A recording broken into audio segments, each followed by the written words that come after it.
ہم سب جانتے ہیں آخرت کا یقین ہر مسلمان کو ہے، اور آخرت موت سے شروع ہوتی ہے، اور آخرت نظر آتی نہیں، دنیا نظر آتی ہے۔ دنیا میں آدمی اس لیے محنت کرتا ہے کہ دنیا کی تکلیف، دنیا کی راحت نظروں کے سامنے ہے، دنیا کی تکلیفوں سے بچنا ہے اور دنیا کی راحت حاصل کرنا ہے، اس کے لیے آدمی محنت کرتا ہے۔ اور آخرت غیب میں ہے، آخرت نظر نہیں آتی، اسی لیے ہم کو یہ بتایا گیا دنیا میں آخرت کا یقین کرنا ایمان کا ایک جز ہے۔ ایمانیات میں جیسا اللہ کی ذات کو ماننا، جیسا وہ اپنی ذات و صفات کے ساتھ ہے اللہ کو ماننا، اور اللہ نے فرشتوں کو پیدا کیا ہے جن کے ہاتھوں غیبی نظام اللہ چلا رہے ہیں، فرشتے نظر نہیں آ رہے، ان کا یقین کرنا، تمام آسمانی کتابوں پر یقین کرنا، لیکن قرآن عمل کے لیے اللہ نے قرآن اتارا ہے، ام الکتاب عمل کے لیے قرآن ہے۔ تمام نبیوں پر ایمان لانا، لیکن ہمارے نبی ہم حضرت محمد صلی اللہ علیہ وسلم ان کی ہم اتباع کریں گے، نبیوں پر تو ایمان لائیں گے، ان کا احترام ضرور کریں گے، ان کی عظمت ضرور اختیار کریں گے، لیکن اتباع حضور پاک علیہ السلام کی کریں گے۔ مرنے کے بعد دوبارہ زندہ کیے جانے پر یقین، پھر آخرت پر یقین۔ آخرت میں خبر کی ایک زندگی ہے، موت آنے والی ہے۔ لوگ سمجھتے موت آ گئی تو مسئلہ حل ہو گیا، بھائی چلو مسئلہ حل، نہیں، مسئلہ حل نہیں ہوتا۔ موت نقل مکانی کا نام ہے، جگہ بدلنے کا نام ہے، اس لیے ہم کیا کہتے ہیں؟ انتقال ہو گیا۔ کیا مطلب؟ دنیا کے پیٹ سے آخرت کے پیٹ میں چلے گئے، نقل مکانی۔ ایک بزرگ نے فرمایا موت کسے کہتے ہیں؟ انتظامی قوت کے سلب کر لینے کا نام موت ہے، انتظامی قوت کے سلب کر لینے کا نام موت۔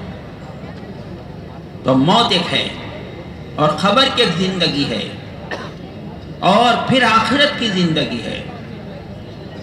خبر میں سوالات ہیں، حشر کے میدان میں ہر ایک کو اللہ کے سامنے کھڑا ہونا پڑے گا، پوری زندگی کا حساب دینا پڑے گا۔ اللہ ہمیں اس کا یقین نصیب فرمائے، اس کا فکر نصیب فرمائے۔ تو دنیا میں کیسے زندگی گزارنا؟ فرمایا اللہ والوں نے ہم کو بال بچوں میں رہنے سے تو اسلام منع نہیں کیا،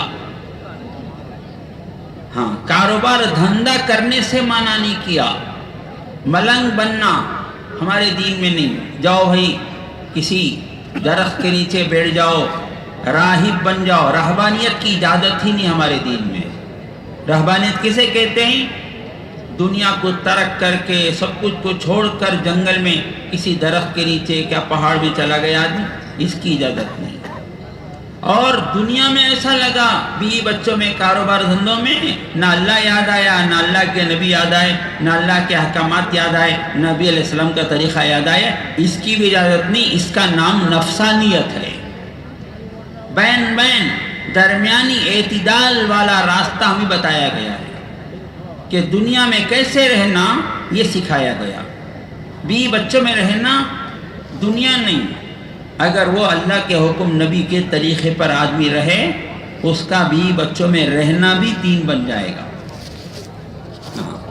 اس لیے بتایا گیا جہاں نیکیاں تولی جائیں گی قیامت کے دن، وہ نان نفقہ جو حلال طریقے سے اپنے اہل ویال پر آدمی خرچ کیا، اسے بھی تول کر اجر دیا جائے گا۔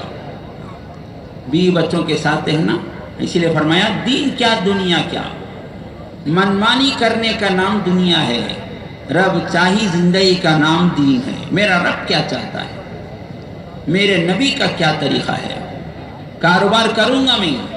حضرت ابو حنیفہ رحمۃ اللہ علیہ امام ہیں، امام اعظم کہلاتے ہیں، امام اعظم کہلاتے ہیں اور بڑے تاجر بھی تھے۔ کسی نے ان سے پوچھا آپ اتنے بڑے امام ہو کر تجارت کیوں کر رہے ہو، کاروبار میں لگ گئے؟ اللہ نے فرمایا دین میں نیت اصل ہے۔ انہوں نے فرمایا کاروبار میں، تجارت میں اللہ کے جو احکامات ہیں، تجارت کا دین اختیار کرنے کے لیے، تجارت میں اللہ کے احکامات کو اختیار کرنے کے لیے میں تجارت کر رہا ہوں، نفع کے لیے نہیں۔ نفع تو مقدر کی چیز ہے، نقصان و مقدر کی چیز ہے۔ تو ہم کو کاروبار نہیں چھوڑنا ہے۔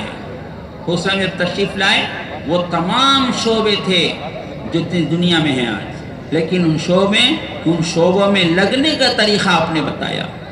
تجارت، تاجر، بیچ میں اللہ کا دین، ملازم اور ملازمت، بیچ میں اللہ کا دین، مزدور اور مزدوری، بیچ میں اللہ کا دین، حاکم اور حکومت، بیچ میں اللہ کا دین ہے۔ منمانی کرنے کی اسلامی اجازت نہیں ہے۔ تو ہم کو پابند بنایا گیا ہے۔ دو چیزوں کی پابندی ہر ایک کو ہے، ہر ایک پر ہے۔ ایک اللہ کے حکم کی پابندی ہے، دوسرے نبی علیہ السلام کے طریقے کی پابندی ہے۔ پوری محنت کا خلاصہ یہی ہے۔ ہم دنیا میں دیندار بن کر جی ہیں، اس سے ہماری آخرت بنے گی، دنیا بھی بنے گی۔ ہاں دنیا دار، ہم دنیا دار ہیں، فرمایا نہیں، ہم تو ہر جگہ دیندار ہیں۔ ہمارا جیسے مسجد کا دین ہے، گھر کا بھی دین ہے، بازار کا بھی دین ہے۔ حضرت علی فرماتے رضی اللہ تعالیٰ عنہ، ہم مسلمانوں کے بازار بھی مسلمانوں کے مسلوں کی طرح ہیں۔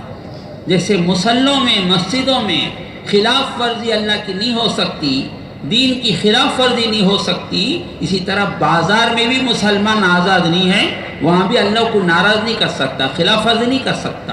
بازار کا دین ہمیں بتایا گیا ہے۔ کھیتی باڑی میں رہنا غلط نہیں، کھیتی باڑی کا دین ہم کو بتایا گیا ہے۔ اس کے لیے اللہ ہم سب کو قبول فرما لے، اللہ ہمارے جمع ہونے کو قبول فرما لے۔ ابھی انشاءاللہ بات آئے گی تفصیل سے، ان باتوں کو ہم عمل کی نیت سے سنیں۔